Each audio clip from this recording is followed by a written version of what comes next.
para roubar, matar e destruir. Mas eu vim para que vocês tenham vida e tenham a vida em abundância. Uma versão que se leu aqui dizia para que tenham vida em plenitude. Então, a palavra plenitude e a palavra abundância, vamos dizer que são palavras sinônimas que carregam o mesmo significado. Que significa simplesmente estar cheio até transportar. Estar cheio ao ponto de não conseguir se segurar. Estar cheio ao ponto de não conter-se em alguma coisa.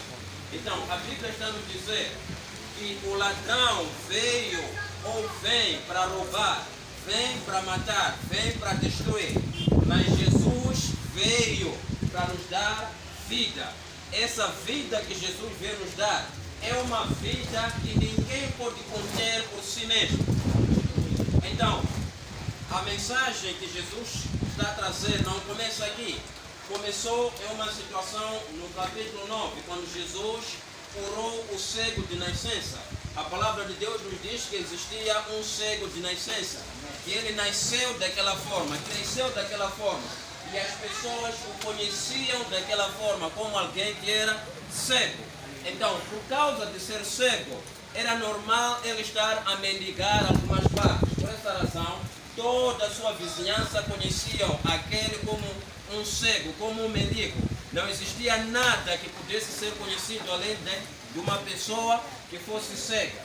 Naqueles tempos, alguém que tivesse uma deficiência física era uma pessoa desprezada. Era uma pessoa que não poderia, vamos dizer, estar em uma posição, quer no governo, quer na igreja. Eram pessoas simplesmente ignoradas na sociedade. E algumas dessas pessoas eram colocadas fora da cidade. A Bíblia nos fala dos leprosos. Os leprosos não poderiam ficar perto das outras pessoas por causa da doença que carregavam. Então aquela doença era algo impuro. Não poderia estar no meio de outras pessoas que estivessem puras e saudáveis. Então aqui está esse cego de nascença que estava a mendigar, que estava numa vida em que ninguém olhava para ele, senão olhar apenas com desprezo. A Bíblia diz que certo dia Jesus passava com os seus discípulos. Quando passava com os seus discípulos se perguntaram: Mestre, quem é que pecou para que este homem venha a nascer cego? Jesus disse: ninguém pecou. Isto aconteceu para que a glória de Deus fosse manifestada através desse homem. Amém. Agora, algumas pessoas pensam que foi Deus que colocou aquela doença no cego para depois Deus mostrar o seu poder. Deus não usa armas do diabo para treinar os seus filhos. Deus não usa doença para treinar os seus filhos. Amém. Aquele homem nasceu cego não porque Deus colocou a cegueira nele. Talvez sejam coisas espirituais que aconteceram. Talvez seja deficiência no momento em que nasceu. A ciência hoje consegue nos explicar muitas coisas que fazem com que alguém nasça daquela forma. Então Deus não estava envolvido na doença daquele homem. Amém. Aquele homem simplesmente saiu do ventre de sua mãe cego. Então Jesus tentou explicar isso. Esse homem nasceu cego não porque alguém pecou, mas Deus vai usar esta ocasião para manifestar a sua própria glória. Amém. Aleluia. Amém. Então, Jesus untou lodo, ou seja, matope para nós, untou e colocou nos olhos daquele homem e disse: vai e lave-se. O homem, quando foi e lavou-se, passou a enxergar plenamente. Então, quando passa a enxergar, ele começa a olhar as coisas, começa a observar, e as pessoas perceberam que este homem aqui mudou alguma coisa. Amém. A maneira dele de andar está a mostrar que ele está a conseguir ver alguma coisa. Porque ele já não era alguém que fazia isto assim, não. Ele estava a andar perfeitamente, porque os seus olhos já estavam curados. Então isso chocou a liderança daquele tempo. Esse milagre que Jesus fez chocou aqueles que estavam no sinédrio, na sinagoga, ao ponto deles dizer: quem é esse que fez isso aqui logo no dia do sábado? Eles não estavam preocupados se o homem foi curado ou não. A sua preocupação era por que fez isso ao sábado. Então, algumas vezes o inimigo vem dessa forma. Não porque está preocupado, ele simplesmente não quer que o bem para o povo de Deus aconteça.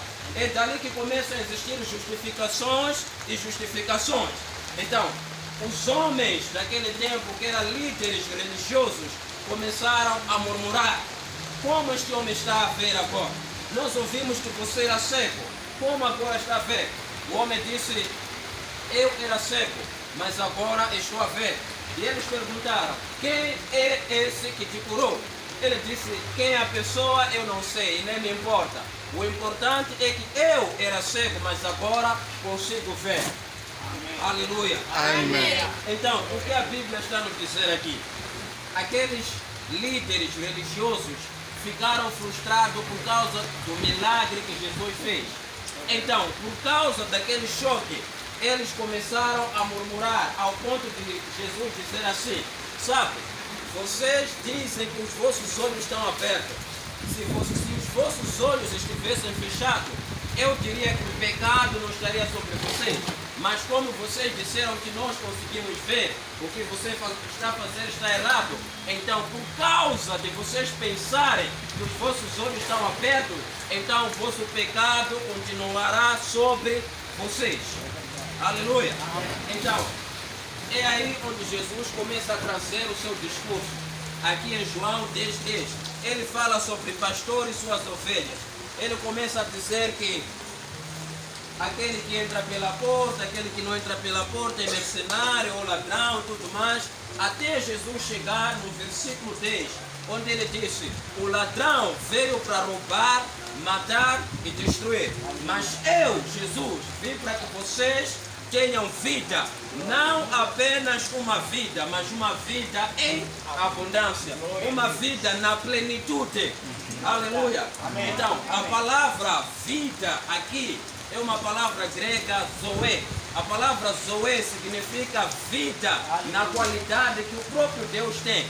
Ou seja, a vida que faz Deus ser Deus é a vida que Deus deu a nós.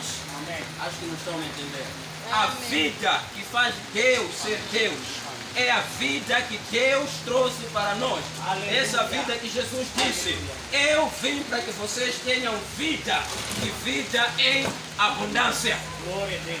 Então, foi esta vida que Jesus ministrou para o homem que era cego.